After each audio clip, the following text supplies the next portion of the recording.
mapata ya RDC spécialiste ya Congo profond mfumu na mapata mfumu ya CPLA CAA ndenge kaka mesana kosepelisa bino chaque année CAA mosepelisi ya bavion na ya kitoko apropose mpe kokuba kopropose bino baservice ya kitoko pour na rendre meilleur voyage na bino partout na République démocratique de Congo mobimba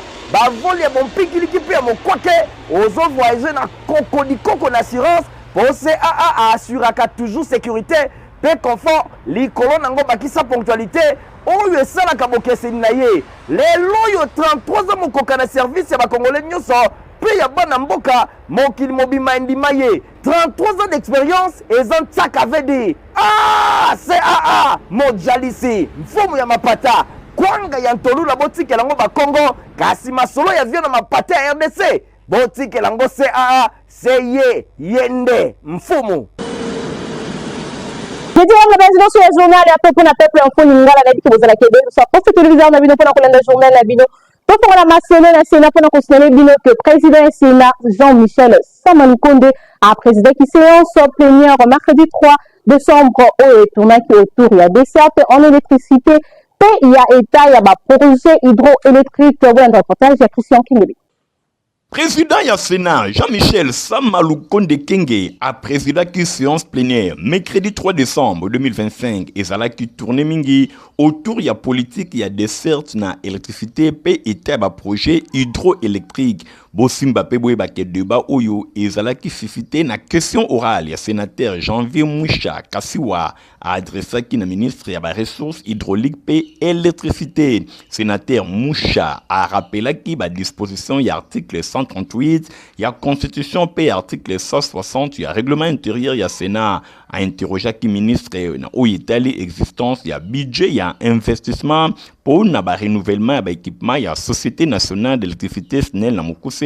pe a souligné qui ba cause ya ba coupure intempestive ya courant na ville ya Kinshasa pe ba région mususu ya Mboka. Ministre Molendo Sakombi a répondu qui a talisi que politique nationale ya dessert na électricité ezali s'inscrire na vision ya président de la République Félix Antoine Tshisekedi Tshilombo na programme d'action ya gouvernement validé na 2022 politique oyo ezalaki actualisé na octobre 2025 pour nous intégrer ba évolution réglementaire importante lokola adoption ya impact énergétique pe ya révision ya loi sur l'électricité. Ministre a précisé que politique oyo ezali ko se reposer mingi na des objectifs majeurs pour renforcer offre ya électricité pe ko assurer indépendance énergétique ya mboka nyonso wana na ko visaka accès universel na électricité d'ici 2040 et longo na objectif intermédiaire il y a 62% accès d'ici 2030. Débat il andisamaki et paiwapi 20 sénateurs batalisaki ba préoccupation na bango pour na oyo etali dessert na électricité na ba province na bango de l'œil à 24 heures et pesamaki na ministre pour na ko répondre à question oyo ezalaki soulevé pe asolinaki importance cruciale ya secteur oyo pour na ba congolais nyonso. Kaka na Sénat boseneli kosimba te na suka ya séance plénière ya Sénat ba reporter ya info ninga la journal ya peuple bazwaki makanisi honorable sénateur Herman Muchima Bolanda on la micro ya Christian Kengebe. Totuni ministre ba question moi mingi. Na ko résumer ngo question à liboso ndenge nini pona nini bazolo bakaka o biso tozana ba potentialité ya minene mais tozaka na courant penza na banda côté. Donc au babengi na français taux d'accès à l'électricité, c'est-à-dire batunini o bazana courant et pas ina bango. Bamboka mingi o eza pembeni na biso bazana ba 60 70% 50% koleka mais biso tozana 19 20%. Alors que l'équipe bango na potentialité. Ça veut dire que quelque part là problème est ali au niveau ya politique. Donc eza eloko ya liboso. Yami balé o etali ndenge nini ya kusala ba programme. L'état azwaki ba décision pour que batia mibeko ya sika ba libéraliser secteur ya électricité. Donc yo privé okoko ya otongi barrage na yo bani ko distribuer courant. Depuis Bamboula, ça fait plus de 11 ans que Nini wana mobeko wana ezwamaki. Est-ce que et puis si résultat malam privé baillé, est-ce que et puis c'est résultat madame. Donc c'est qui ministre à répondre parce que tout le monde a résultat dans le présenté. Donc c'est bien il y a que privé baillé mais c'est qui va privé on a pas même et là comme il y a mutuya pour que et puis ça bat mingi courant et pas une banque. Et puis dans le SNEL problème est là qui SNEL installation de mingi et ça n'ont pas papier bazana mikanate bazana certificat donc ils sont dangereux mon d'accord ko yaboye aboteli biso barrage ya inga ou aboteli biso nini na lebi za yé et comme problème donc il y a to mikai ko benda un peu beta cité na place pour que ministre aye ba pour fongola miso et puis de lebi inga ngo ba bone le bango depuis kala inga finalement grand inga ngo ko ya mu colonie yango on appelle megai ko senga na ministre afungola miso na makambo wana. Donc on a primature pour la considérer que le Premier ministre Judith Suminwa Tuluka a procédé qui mercredi 3 décembre na stade de Tata Raphaël na coupure il y a ruban symbolique il y a ouverture officielle village des opportunités l'initiative il y a ministère de la jeunesse paix de l'éveil patriotique pour le reportage il a périté Mathieu. Premier ministre Judith Suminwa a procédé qui mercredi 3 décembre dans le stade Tata Raphaël na coupure il y a ruban où ils allaient kotalisa ouverture officielle il y a village des opportunités initiative où ils allaient porter et pas il y a ministère il y a jeunesse paix éveil patriotique ils allaient consigner espace il y a échange il y a formation il y a accompagnement paix événement moko ils allaient kotalisa ko rapprocher ba jeune tout bilingue na ba partenaire public paix privé pour renforcer ba compétences pe ko poussa bango na entrepreneuriat na discours d'ouverture na premier ministre a insisté ki mingi na importance et engagement ya bilenge na construction nationale village d'opportunité oyo ezali kaka rendez-vous te kasi ezali bongo ko concrétiser engagement ya gouvernement pour na kotonga nation moko et pa wapi bilenge bazali placé na kati ba priorité nationale. Premier ministre alobi na yebi ke bozana obstacle ebele oyo ezali ya pasi pour na ko surmonter kasi village oyo ezali concis loko la réponse na ba défi na bino nyonso message oyo ezalaki accueilli na ndenge ya malamu epai ya bilenge bazalaki présent azwaki maloba na tour na ye ministre ya jeunesse pe éveil patriotique grâce Emi Koutino a rappelé place centrale ya jeunesse na avenir ya mboka jeunesse azali moko ba pilier oyo ezali prometteur pour na nation na biso apesaki merci na chef ya gouvernement pour na vision na ye oyo ezali matérialiser na programme ya gouvernement oyo ezali porté et pas ya madame la première ministre pe ba jeune nyonso na village oyo bazali tremplin oyo esengeli ba oser ndenge ministre atalisaki pona édition pilote oyo boy kaka ba province misusu nde bazali concerné en plus ya ville ya Kinshasa ba représentant ya ba conseil provincial ya jeunesse bango pe ba conserver ba relais pona ba jeune oyo bazana intérieur ya mboka bosimba pe boy ba programme d'action ya gouvernement Suminwa na premier pilier na yango ezali kota accent mingi na création d'emploi na cadre oyo ba action ebele action stratégique ezali prévu na village des opportunités pour na ko aider bilenge baye bana ko accéder na emploi pe ko développer ba capacité entrepreneuriale na bango village oyo ezali opportunité na cœur d'Afrique ezali bongo na dynamique moko ya mulai penza ezali ko viser ko offrir na bilenge ya République démocratique du Congo première richesse ya mboka pe ba outils nécessaires pour na ko tombola ba défis économiques actuels. Premier ministre Judith Suminwa Tuluka a clôturé qui mercredi 3 décembre dans la télé nationale. Il y a validation, il y a la politique nationale de l'enfant, activité et l'État qui n'a fleuve Congo Hôtel. Bon, dans le reportage de Nathalie Taylor.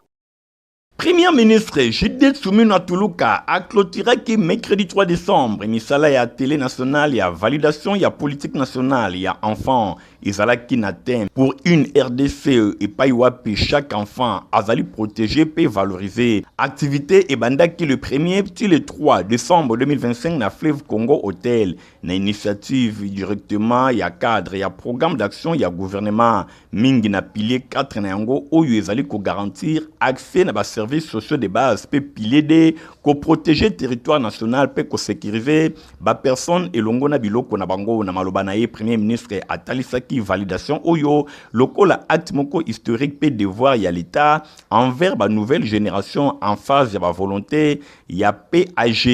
pe ko réhabiliter ba citoyens congolais na plénitude ya d'unité pe ko renforcer ba service public boye atalisa ki pe engagement concret pour na ko assurer mise en œuvre na ensemble boye ya ba stratégie pe ba orientation oyo ezala ki retenir premier ministre Kalobi azwi engagement ya ko veiller na intégration ya politique nationale ya bana pe na planification nationale provinciale pour na ko faire figurer budget pe kolanda ba prévention pe augmentation ya ba part na bango na ba secteur sociaux nyonso ezali lié na makambo etali bana chef ya gouvernement a rappelé ki gravité ya situation ya bana oyo bazwami na ba zone ya conflit boy enfant reporter boy ya ville ya Kinshasa Daniela Metila appelé daki pour na mise en œuvre effective ya politique nationale oyo pe ba exige ki politique oyo ezala vraiment appliquée na ba territoire nyonso ya RDC coordonnateur ya Conseil national de l'enfant a rappelé qui ba attente oyo et se concrétiser le lot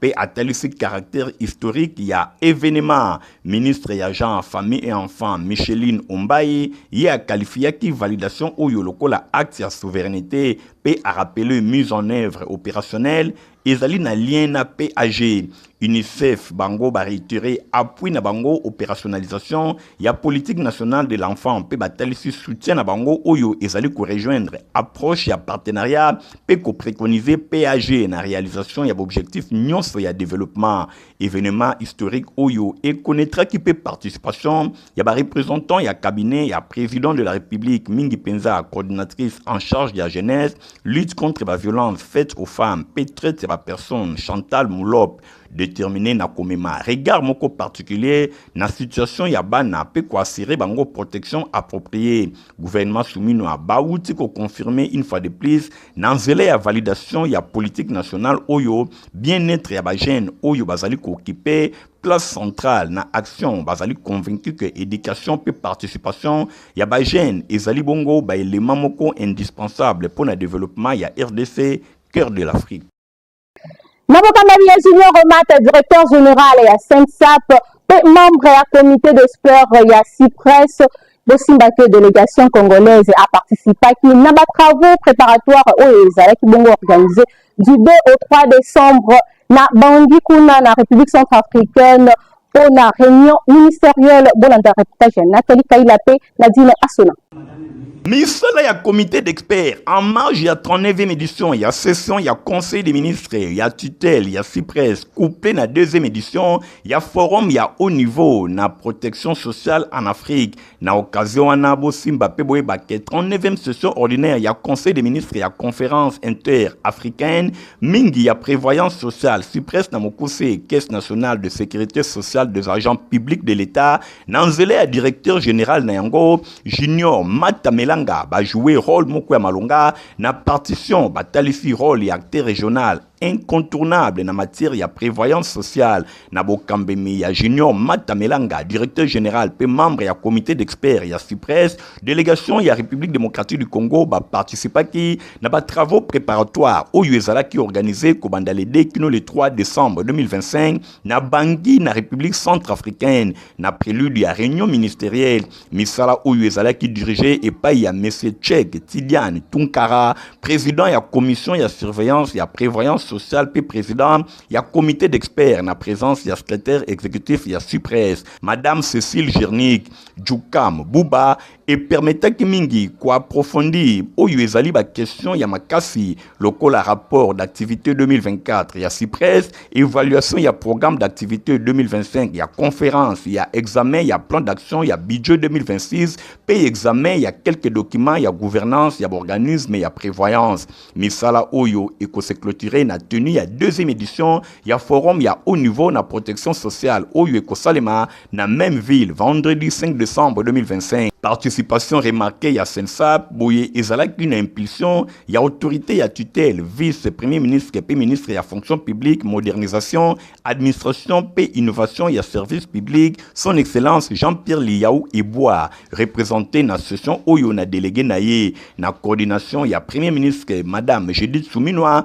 gouvernement ya République démocratique du Congo bazali ko assurer constance pe suivi ya ba réforme nyonso na matière ya couverture sociale ya ba agent public de l'État na droite ligne à vision portée dans Excellence Félix Antoine Tshisekedi Tshilombo, président de la République et chef de l'État, timonier à justice sociale, Sensab, tous solidaires, tous bénéficiaires.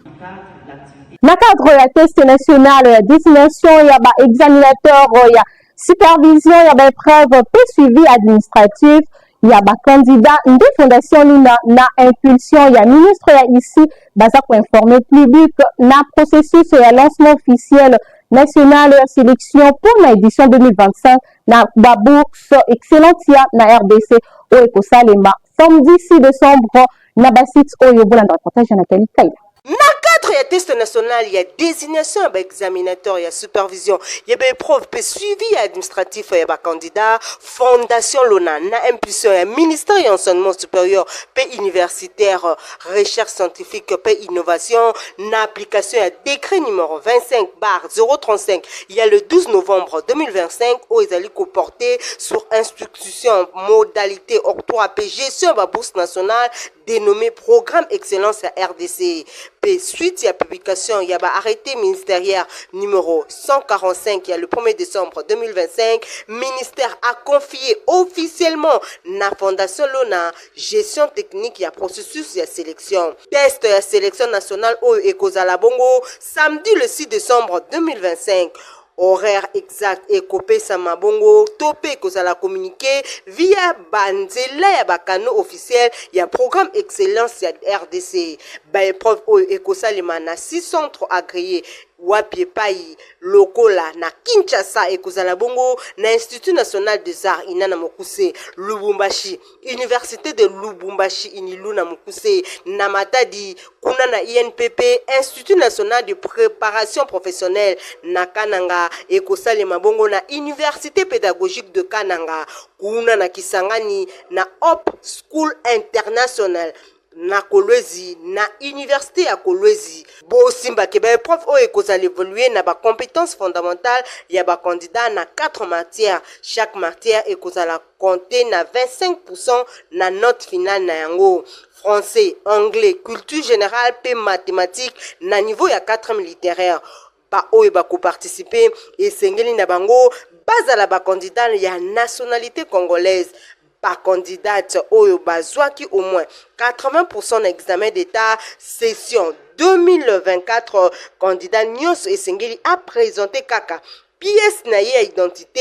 valide o ezali kotali sa preuve ya nationalité naie koza la peine nationalité congolaise kozwa lisusu 80% d'examen d'état session 2024. Programme Excellence RDC est un investissement ciblé pour doter nation congolaise na ba compétences nécessaires na développement et ba bourse. Oyo ezali orienté na secteur prioritaire défini na gouvernement. Conformément na note circulaire, il y a numéro 25 barre mine et sur P. Il y a le 1er décembre 2025, Baloria, il y a édition 2025 et Sengeli basse orienté na moko ya ba 4 filières stratégiques Oyo. Il y a liboso STEM, sciences technologiques, ingénierie, P mathématiques, Bakissa numérique, Yami Balé, mine, énergie renouvelable, P développement énergétique, Yami Sato, agriculture, agroalimentaire, agroforestière, agro-industrie, pêche industrielle, P élevage industriel, Yasuka,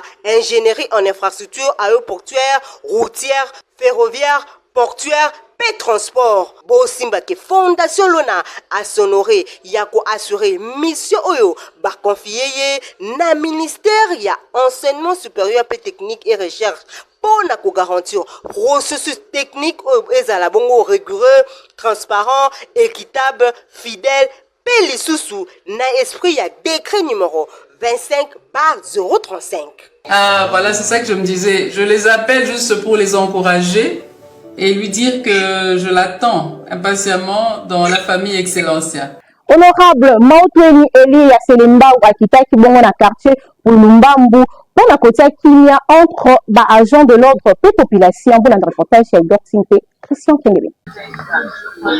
Elia commune ya Selembao, honorable Maotwene, du les responsables, Papa Selembao, Azalaki mokolo ya mardi, na quartier Pulumbambu, kuna na commune ya Selembao, honorable Maotwene, ayokaki nungu ya kozanga collaboration tope boyokani entre agents de l'ordre et longona population avandi na quartier Pulumbambu, yolokola Elipe molobeli na bango, yende azalaka na initiative oyo ya kotia social kuna, pona ko éviter insécurité na quartier oyo kasi tango ayoki nungu kobenda na ezali tango nyonso kendaki peti na bureau du quartier epai wapi asolaki na ba responsable ya quartier Pulumbambu nyonso kaka po kimia ezala na quartier oyo population a vivre na ndenge ya malamu insécurité ezala te pe collaboration ezala malamu entre ba agents de l'ordre et longo na population soki collaboration ezali te eloko moko ya malonga ekoki kobima te. L'homme du terrain honorable Maotwene du les responsables Papa Selembao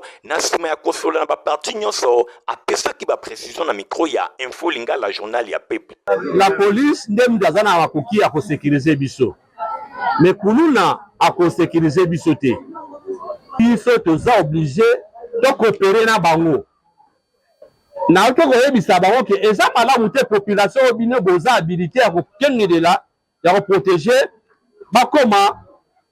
komona bino lokola banguna esika moni danger kuna okimela pa na yo akoba komona yo nde okomi mutu mabe po na ye na solela bango makambo wana nde na sengi na biso ya population to ça la part na biso to banzi ke de senti honorable Maotwene na quartier Pulumbambu ekobota mbuma kimia ikozala entre population et longo na ba agent de l'ordre pambate bango batami wana pona kobatela la population et longo na biloko na bango. Honorable Maotwene descente na yo et soulager bana Pulumbambu basepeli po bako vivre na kimia et longo na ba agent de l'ordre. Secrétaire exécutif provincial ya ICO congolais ICO na Mukuse ville ya Kinshasa Brege Engali akitaki bongo ko installer ba président na ba cellule ya Kitambo na district ya Lukunga Bolanda.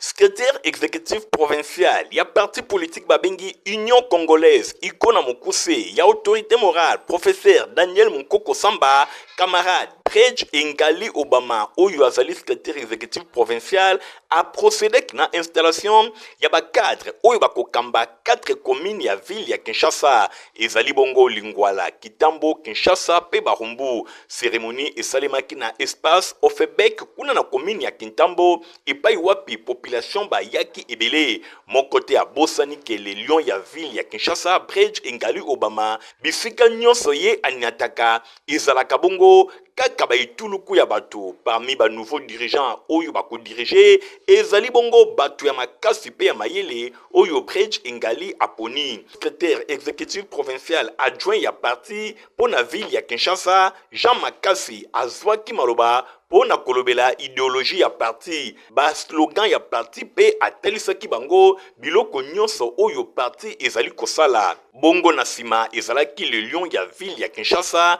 yemoko Brege Engali Obama pona ko installer bato oyo bakokamba 4 communes totangeli bino na ville ya Kinshasa apesaki bango ba écharpe ba insigne pe biloko ya ndenge na ndenge oyo etalisi ke désormais bango nde bakokamba parmi ba dirigeants et ba cellule oyo ezali bongo Olivier Nzani pe Kevin Apusango pona commune ya Kitambo Papi Isolo Josephine Elonga Tristan Amadi pe Sylvain Bouchabou pona commune ya Barumbu boye na commune ya Kinshasa tozana Nzangela Micheline Mabebe Bombambo pe Vero Mbukani pona commune ya Lingwala yango ekozala diriger epai ya Marthe Bole pe Angèle Yenuta nyonso elekaki vraiment kitoko cadeau surprise epesamaki epai ya plus de 150 mamans ezali bongo don ya maputa oyo autorité morale ya parti Daniel Mukoko Samba le professeur apesaki oyo ekabolamaki epai ya secrétaire exécutif provincial le lion ya ville ya Kinshasa Brege Engali Obama ba mama bazanga kite kosepela ndenge bozali komona. nasepeli nazili kuta lewi masi nzambe apambola papa oyo mosala na ye kende liboso. Esense makasi kozala nano na iko parce que kozala na iko eza kozala na chance. Ina lelo papa nasepeli makasi mokonzi asali biso babie moko ya le 8 mars. Nazwi vraiment mokonzi ngai nakoti na chance iko eyoka komi na ya Kinshasa. Yemoko pe secrétaire exécutif provincial ya ICO pour la ville ya Kinshasa, Bridge Engali Mfiri Obama, les lions du social, le véritable leader ya ville ya Kinshasa, a pesaki ba précision. Nayaki pona ko installer ba cellulaire na commune ya Kitambo, na commune ya Kinshasa, na commune ya Barumbu, na commune ya Lingwala. Ezalaki esengo poto installer ba cellule bango batikala wana pona kosala musala po Union Congolaise toza na besoin que na mikolo ezali koya to kokisa 1000 cellules na kati ya ville province de Kinshasa. Pe na mikolo ezali koya balobela Union Congolaise na kati ya 24 communes ya ville province de Kinshasa. Nyonso elekaki vraiment kitoko iko etelemi makasi na ville ya Kinshasa na bokambemi ya yemoko secrétaire exécutif provincial le lion ya ville ya Kinshasa Bridge Engali Obama oyo azali kolala te toujours en mouvement. Prochain rendez-vous ezali commune ya Nselepe district ya Funa binope bozele ya bino. Pour la considérer bino que ba élève ya coupe et couture mingi penza ya première année bango pe basala ki pratique na batelier na bango mwana liboso ya machine na ebola. Ba élève ya complexe scolaire Mama Pemba ya première année coupe couture bazala ki bien encadré na ba atelier pour natina na pratique na bango na sima ya kosala théorie bango yeyo ndenge kaka bozali komona bazali kosala pratique na atelier na bango ya coupe couture awa élève moko machine moko ezala kate lokola bisika mosusu élève ebele bazali kozela kaka machine moko kasi na complexe scolaire Mama Pemba honorable Nerombungu asali tout de façon que mwana na mwana aza na machine na ye pona kusala pratique na ndenge ya malamu ndenge kaka bino moko bozali komona bazali bien encadré ba élève ya première année coupe couture ba commis déjà en mesure ya kosala ba tablier ndenge kaka bino moko bozali komona awa pratique eza na problème te moko ya ba enseignante na bango madame Binda a expliqué lelo tozali na réalisation ya ba tablier na biso pour na pratique bana bako ya boité faut ba réaliser ba 4 poussières. Alors les tabliers, les 4 poussières pour les techniciens, oui, on moni ba bandi na réalisation ya ba tablier. Bazo réaliser ba tablier o ba ndoko se couvrir pendant ba pratique. On a mokonzi Nerombungu, toko pesa yena nous merci na œuvre kitoko asaila biso o atelier à pratique. Dans il faut se déplacer pour que ça la pratique ailleurs mais biso la awa. Peut to inviter ba école nyonso o bazali aux alentours o bazali ko se ba atelier ba pratique te ba ya ko visiter ba atelier biso awa ndenge moko pe ba école mosusu boko kepe kotinda ba na bino na ba atelier ya complexe scolaire Mama Pemba et pa wapi honorable Nerombungu fambanga moyo a fournir bango na ndenge ya kosakana te ndenge kaka bino moko bozali komona awa pratique ezali bongo dada Osi ba pezali poto kitoko pour la banda micro pe kokomela Protivap encore et toujours. Oyo mama bituna tuna aye bakate tirero apesa mwana ye bire. Ebe na santé kitoko boye. Olesaka ye nini? Aliaka Protivap. Soka ba mama nyonso batimbe ya Protivap poto kitoko pona ba bébé pro. Mama soma ye. Mwana na ngai depuis abanda kolia akoli boye. Aliaka kaka Protivap. Protivap. Protéine, vitamine, énergie. Azama yele na classe abela kate alimbaka te. Ba maman, félicitations à vos bana. Protivap, facile à digérer et nourrissant. Ezana, protéines, vitamines et énergie. Hey, bébé nayo kitoko ninyo esakai. Ma ba inga kango, santé kitoko nzoto makasi. Matemi disa, mama letsa mwana. Sukana mbimbi, oye sukana mbimbi. Magusa. Protivap, pour bébé. Dans la communauté nécrologique, ben on a mon ya kitema kule.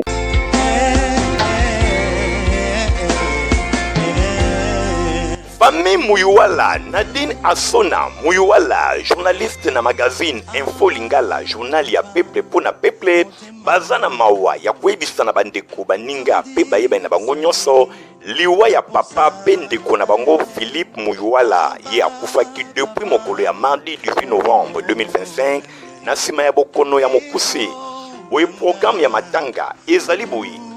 mokolo ya vendredi 5 décembre 2025 na ngonga ya 19h boye depuis ya veille mortuaire ekosalema na espace babengi chez Moussei portail noir oyo ezwami na commune ya Ngalema référence à Resukamir régie des eaux na Pinza Ozone. Boye mokolo ya samedi 6 décembre 2025 nde nzoto ya mowei ekolongwa na morgue ya hôpital ya Kankokolo na commune ya Lingwala epai wapi ekozala exposé na paroisse catholique babengi Saint Barbara toujours na Kankokolo na commune ya Lingwala. Boye epai wapi ba hommage ya ndenge na ndenge ekopesamela ye pe ba dépôt ya ba gerbe de fleurs na ngonga ya 11h30 de départ ekosalema ona bokundami ya nzoto ya mowei na cimetière repos du soldat oyo ezwami na commune ya Nsele. Na nsima ya bokundami bain de consolation ekopesama na espace Moussei kuna na Binza Ozone na commune ya Ngalema référence à Resukamir ya régie des eaux tika ete communiqué oyo ekomela bato nyonso bayebaka papa Philippe Muluwala.